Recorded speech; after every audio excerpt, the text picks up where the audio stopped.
천변을 따라서 산책하다가 이런 문구의 현수막을 보았습니다. 비둘기에게 먹이를 주지 마세요. 비둘기가 산으로 돌아가 생태계의 일원이 될 수 있도록 도와주세요. 비둘기에게 먹이를 주면 비둘기의 본성을 잃어버리고 먹이에 의존하게 됩니다. 여러분, 통계 자료를 보니까요, 도시의 비둘기 30%가 장애를 앓고 있다고 합니다. 비둘기가 사람이 주는 먹이에 길들고 사람에게 지배를 당하는 순간부터 비둘기는 장애를 앓거나 공해를 일으키는 무의미한 존재로 전락해 버렸다는 것입니다. 그러나 이것은 비둘기에게만 일어나는 현상은 아닙니다. 하나님이 창조하신 피조물은 모두 하나님의 질서에서 벗어나 무엇인가에 묶이고 지배당하는 순간부터 병들고 무가치한 삶을 살게 된다는 것입니다. 또 무엇인가를 지배하겠다는 마음을 먹는 순간부터 삶에 문제가 일어나기도 합니다. 일례로 사람이 자연을 지배 대상으로 여기고 무차별하게 개발한 것 때문에 오늘날 막을 수 없는 자연재해를 겪고 있지 않습니까? 또 오늘날 사회는 생산성을 높이기 위해서 사람이 사람을 통제하고 지배한다는 것입니다.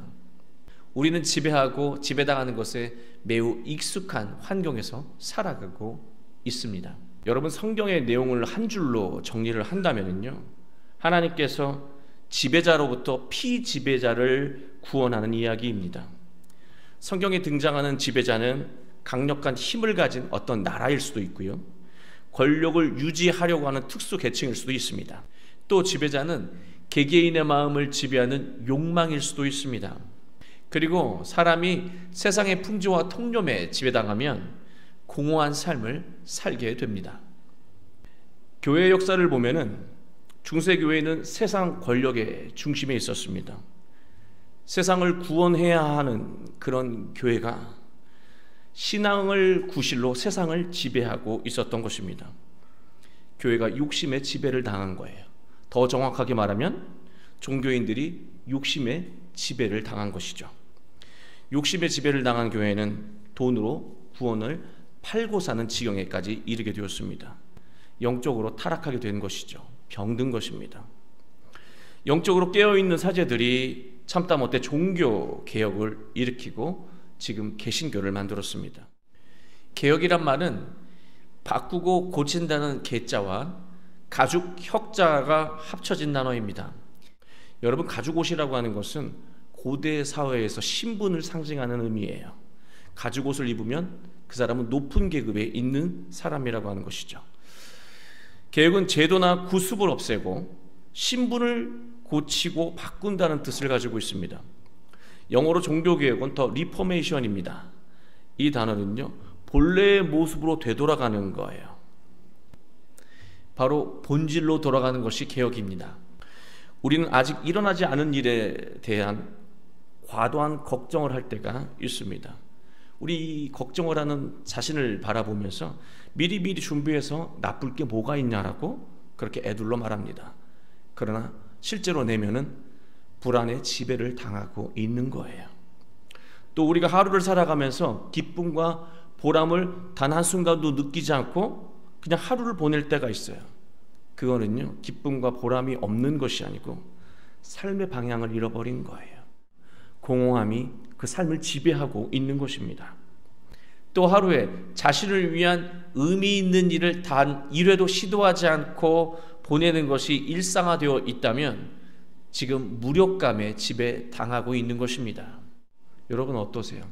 자기 자신을 위해서 의미 있는 일을 하루에 한 번 이상 하십니까? 아니면 모든 일들이 습관의 연속입니까? 우리를 지배하는 것에서 벗어나는 길은요, 오직 개혁뿐이에요. 그릇된 신앙을 개혁해서 하나님의 자녀의 신분을 회복하고 하나님의 자녀됨의 정체성을 회복해야 합니다. 또 그릇된 삶을 개혁해서 본래의 건강한 삶으로 되돌아가야 하는 것이죠. 그런데 우리는 개혁하는 것을 좋아하지 않습니다. 적당히 중간 지점에서 타협하는 것에 익숙하고 그것을 편하게 생각하죠. 그러나 우리를 지배해온 것과 단절하지 않고 적당히 타협하려고 하면은요, 타협이 되는 게 아니라 금세 원점으로 되돌아간다는 거예요. 오히려 전보다 더 강한 지배를 받게 된다는 거죠. 그럼 그렇지 뭐 내가 되겠어? 라고 하면서 더 그 지배 아래 굴복하게 된다는 거예요. 올바른 개혁은 개혁의 주체가요, 내가 아니라 예수님이어야 한다는 거예요. 나 자신이 개혁의 주체가 되면 우리는 그 개혁에 번번이 실패할 수밖에 없습니다. 지금 우리가 겪고 있는 모든 문제들을 한번 곰곰이 떠올려 보세요. 자신의 생각과 판단에 의해서 집행해온 일들의 어떤 결과물들 아닙니까? 그런데 자기 수준에서, 자기 판단에서 다시 개혁을 한다라고 하는 것은 실패가 뻔히 보이는 행동을 되풀이하는 거예요. 우리는요, 개혁의 주체가 아니에요. 개혁의 대상입니다. 개혁의 대상이 개혁의 주체가 된다면 개혁은 더 심각한 상황을 만들 수도 있다는 것입니다. 내 삶을 개혁하는 주체는 바로 예수님이어야 합니다. 예수님을 기준으로 세우고 나에게서 예수님과 맞지 않는 것이 있다면 과감하게 버리고, 또 나에게 결핍이 있다면 예수님을 통해서 채워야 하는 것입니다. 오늘 말씀의 핵심은 사람을 속박하고 지배하려는 모든 것으로부터 벗어나게 하고 하나님과 이어주는 참된 제사장이 바로 예수님이라고 말하고 있는 것입니다. 이스라엘 백성들은 오랜 기간 제사장에게 제사를 맡기고 제사장의 지도하에서 신앙생활을 해왔습니다. 하나님께 드리는 제사의 의미는 이런 것입니다. 하나님을 예배하기 위해서 제물을 가져옵니다. 그리고 그 제물을 제단에서 불태웁니다. 불타는 그 제물을 보면서 저 불에 타서 죽어야 하는 것은 바로 죄를 지은 나 자신인데 불타는 것은 바로 저 제물이구나 라는 생각을 하게 되죠. 동시에 그 불타는 제물을 보면서 지금까지 죄의 지배를 받아온 자신의 과거의 삶도 함께 태우는 것입니다. 그리고 하나님이 창조하신 최초의 모습을 다시 회복하는 것입니다.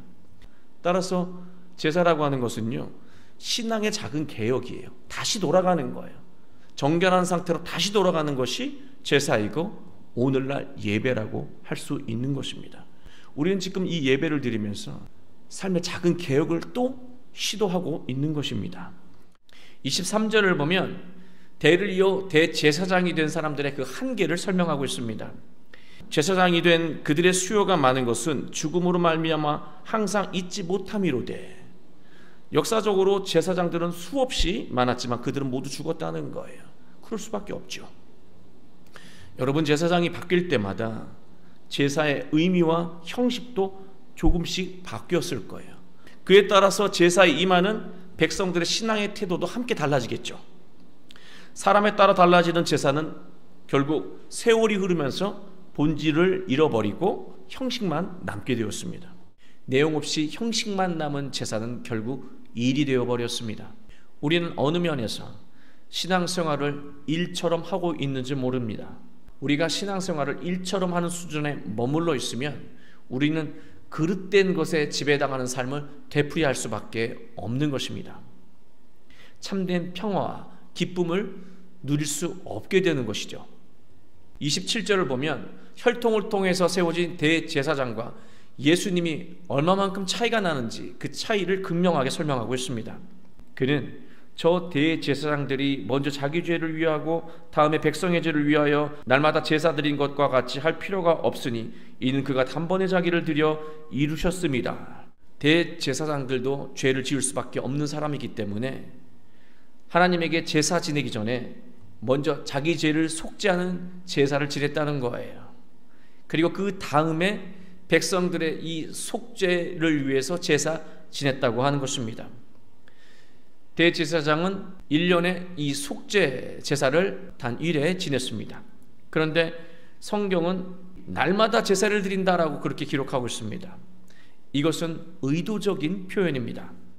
사람의 혈통으로 세워진 대제사장은 속죄 제사를 매일 드려야 할 만큼 죄의 지배 아래서 살아가고 있다는 것을 말하고 있는 것입니다. 그러나 예수님은요, 한 번만 제사를 지내면 끝나는 존재예요. 예수님은 결코 죄가 지배할 수 없는 존재라고 히브리 기자는 말하고 있는 것입니다. 이처럼 불완전한 제사장 안에서는 신앙이 주는 참된 자유와 해방감, 구원의 감격을 누릴 수 없다고 성경은 말하고 있는 것입니다. 뒤에 나오는 9장 10절을 보면 이런 것은 먹고 마시는 것과 여러 가지 씻는 것과 함께 육체의 예법일 뿐이며 개혁할 때까지 맡겨둔 것이니라. 지금까지 제사와 율법은 절대적인 것이었습니다. 그러나 그것도 예수님이 신앙을 개혁하기 전까지만 임시적으로 역할을 한 것이라고 성경은 말하고 있는 것입니다. 예수님이 세상에 오신 이상 불완전한 대제사장에게 자신의 신앙과 삶을 맡기는 것은 어리석고 무모한 것이라고 성경은 우리에게 가르쳐주는 것입니다. 24절, 예수는 영원히 계심으로 그 제사장 직분도 갈리지 아니하느니라. 24절 말씀은 상징과 비유의 말씀입니다. 예수님이 영원히 계신다는 것은요, 하나님과 사람을 이어주는 참된 제사장 직분을 오직 예수님만 하실 수 있다는 거예요. 참된 제사장은 예수님이 유일하다는 거예요. 세상 그 누구도 예수님을 대신할 수 없다는 것을 영원하다는 말씀으로 설명하고 있는 것입니다. 이제부터 신앙의 개혁, 삶의 개혁을 주도해야 하는 것은 제사장이 아니라 예수님이어야 한다고 히브리 기자는 말하고 있는 것입니다. 25절이에요. 그러므로 자기를 힘입어 하나님께 나아가는 자들을 온전히 구원하실 수 있으니 이는 그가 항상 살아계셔서 그들을 위하여 간구하심이라.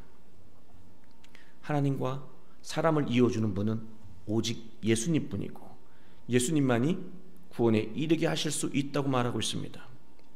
여러분, 세상의 모든 피조물은 하나님과 이어져 소통하며 살아가고 존재할 때 모든 문제를 해결할 수 있고 올바른 삶을 살아갈 수 있습니다. 그러나 피조물이 하나님과 단절되면 그때부터 세상의 논리와 현상에 지배받기 시작합니다. 우리가 세상 돌아가는 것을 보면 세상의 방식대로 사는 것이 더 효과적이고 빠를 것 같다는 생각을 하게 됩니다. 그러나 그것은 하나만 알고 둘은 모르는 것입니다. 세상은 한결같지 않습니다. 세상은 시대의 욕망에 따라 계속해서 수없이 수시로 변화됩니다.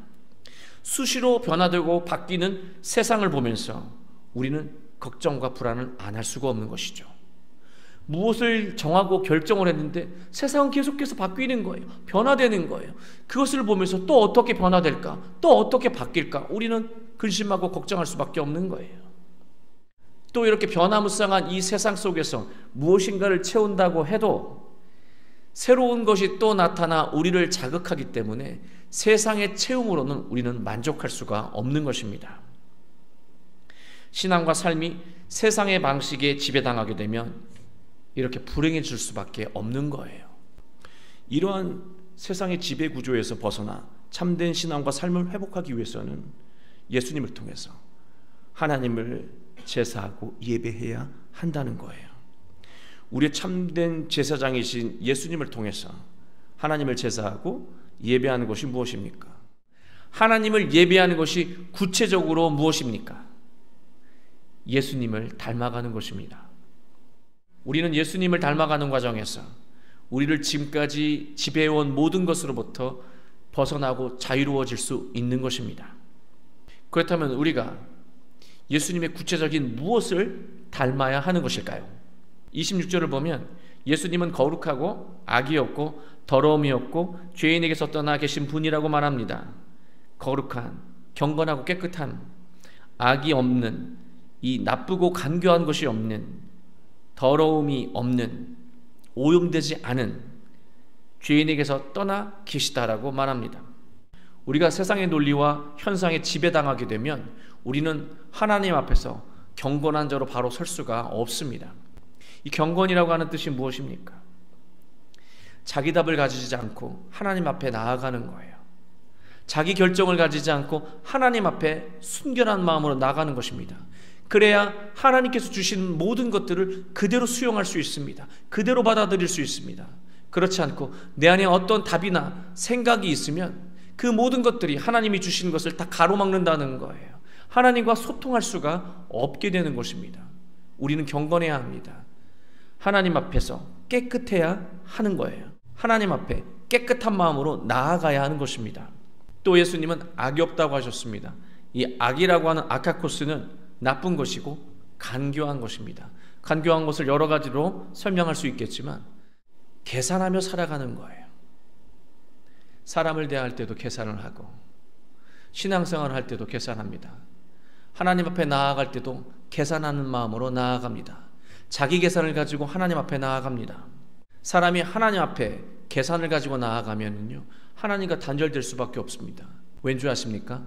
계산하는 마음으로 하나님의 말씀을 보게 되면 하나님의 말씀을 절대로 순종할 수가 없어요. 자기 셈법과 너무 달라서 하나님의 말씀을 따를 수가 없는 거예요. 우리는 간교한 마음을 버려야 합니다. 그리고 예수님은 더러움이 없다고 하셨습니다. 이 더러움이라고 하는 단어는요, 오염됐다라고 하는 뜻인데요, 우리는 자신을 오염시키는 불의한 상황에 방치할 때가 있습니다. 그 이유가 사회생활을 하면 어쩔 수 없다고 말을 합니다. 그렇게 자신을 오염시키면서 살아가기 때문에 신앙의 능력을 잃어가게 되는 거예요. 자신을 오염시키고 더럽히는 환경이 있다면, 그런 상황이 있다면 주저없이 그 자리에서, 그 상황에서 벗어나야 한다는 것입니다. 또 예수님은요, 죄인에게서 떠났다라고 말씀하고 있습니다.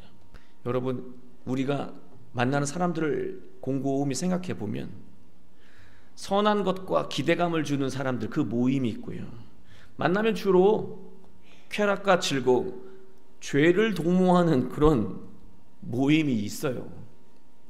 즐겁고 짜릿한 것들, 그런 모임이 많이 주죠. 그러나 죄를 도모하는 그런 모임에서 빨리 벗어나지 않으면 그 인생은 하나님과 단절된다는 거예요. 거기에 지배당하면서 소중한 삶을 낭비하게 된다는 것입니다. 예전에 섬기던 그 교회에 한 교우분이 계셨는데 굉장히 좋은 분이에요. 근데 그분이 하는 일이 무엇이냐면 주식과 이 선물 거래를 하시는 분인데, 그분이 하루 종일 하는 것은 자기가 이 투자한 주식과 선물이 오르고 내리는 이 곡선을 계속해서 예의주시하는 거예요. 그래서 주일날 그분의 얼굴을 보고, 이 밝은 얼굴로 이 교회에 오신 것을 보면 주식과 이 모든 선물이 굉장히 많이 상향 곡선으로 올라가는 것이고, 또 어느 주일날 이렇게 침체돼서 가만히 있는 것을 보면 이 다 내리막길까지 내려온 거예요. 저는 그것을 보면서 직업이니까 어쩔 수 없지만 사람이 마음이 물질적인 것을 따라갈 수밖에 없는 그 환경에 놓이게 되면은요, 일희일비하는 삶을 살 수밖에 없는 거예요. 거기서 벗어나지를 못해요. 좋은 것을 보면서도 주식이 떨어진 것 때문에 괴롭고요, 귀한 사람을 만나도 주식이 떨어진 것 때문에 괴로워요. 그리고 상황이 나쁜 상황인데도 주식이 오른 것 때문에 혼자 즐거워요. 삶의 균형이 무너진다는 것이죠. 뇌과학자가 이런 말을 했습니다. 사람은 걱정과 불안, 고통과 상처를 잊기 위해 무엇인가에 중독된다. 중독되면 도파민이 분배돼서 잠시나마 불안과 고통을 잊는다는 것입니다. 여러분, 중독에는 적당함이라는 것이 없습니다. 중독은 계속해서 더 강한 자극을 원하고, 그로 인해서 고통은 더 심해진다는 거예요. 마음의 상처와 패배감을 느끼는 학생들은 게임에 중독되고, 미래에 대해 불안을 느끼는 어른들은 일에 중독이 됩니다. 일을 하지 않으면 초조한 거예요. 그렇게 일을 마치고 나면 그 다음에는 술을 마시기 시작합니다. 이처럼 세상의 논리와 현상에 지배받게 되면 걱정과 불안, 상처와 아픔에 지배받게 되고, 심해지면 중독에 지배받게 되는 것입니다. 하나님께서 애굽에서 히브리 백성들을 이끌어내시잖아요. 출애굽하십니다. 출애굽이라고 하는 것은 노예의 삶의 자리에서 존귀한 인간의 삶의 자리로 되돌린 것입니다. 개혁하신 거예요. 우리가 우리를 지배하는 세상의 모든 것에서 벗어나기 위해서는 예수님을 닮아야 하는 것입니다. 거룩한 마음을 가져야 합니다.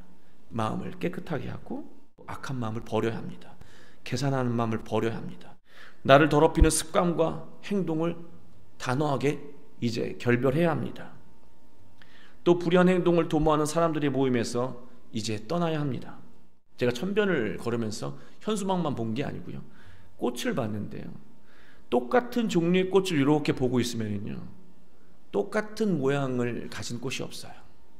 종류가 똑같아도요, 꽃의 크기와 모양이 다 달라요. 더 자세히 보잖아요. 색깔도 달라요. 하나님은요, 하나님이 창조하신 모든 것들을 똑같이 만든 것이 없습니다. 모두에게 고유한 개성을 다 주셨어요.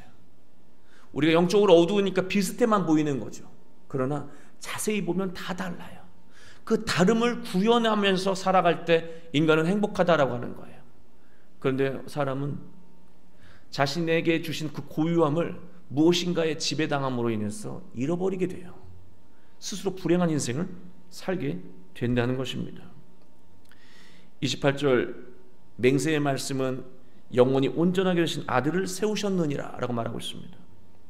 하나님은 예수님을 통해서 약속하셨다는 건데요, 하나님이 예수님을 아들로 세우신 것처럼 예수님을 따라 살아가는 사람을 하나님의 자녀로 세우신다는 거예요. 우리가 하나님의 자녀됨으로 살아가게 되면은요, 우리를 지배하는 모든 것으로부터 벗어나 참된 자유와 능력을 드러내며 살 수 있는 것을 의미하는 말씀입니다. 사랑하는 교회 여러분, 지금 우리에게 불안과 걱정, 두려움이 있다면, 또 하나님과 관계없는 무엇인가에 빠져 있다면 지금 우리는 무엇인가에게 지배를 받고 있는 거예요. 우리는 반드시 우리를 지배하고 있는 것에서 벗어나야 합니다. 걱정, 불안, 두려움, 미움, 열등감, 패배감, 무력감에서 벗어나야 하는 거예요. 반드시 벗어나야 하는 것입니다. 우리가 벗어나기 위해서는 예수님에게 집중해야 합니다. 우리가 예수님에게 집중할 수 있다면 우리를 지배하고 있는 모든 것으로부터 우리는 해방될 수 있습니다. 자유함을 얻고 여러분의 고유함을 만천하에 드러내며 복된 인생을 살 수 있다는 거예요. 우리는 예수님에게 집중해야 합니다. 예수님을 배워야 합니다. 예수님을 예배해야 합니다. 그래서 하나님과 이어져야 합니다. 하나님이 우리에게 주시는 것을 우리가 빠짐없이 다 듣고 느낄 수 있다면 우리를 향한 하나님의 모든 계획을 이루어내며 복된 인생을 살 수 있다는 거예요. 한평생 우리가 온전히 예수님에게만 집중할 수 있다면 우리를 묶고 있는 모든 것들과 우리를 지배하고 있는 모든 것들로부터 벗어나 참된 자유를 누리게 될 것이고, 무엇보다 죽음의 그 지배에서 벗어나 참된 구원을 이루며 복된 인생을 살게 될 것입니다. 늘 언제나 예수님에게 집중하며 자신의 고유함을 드러내는 복된 인생을 살아가게 되시길 주 예수 그리스도의 이름으로 축원합니다.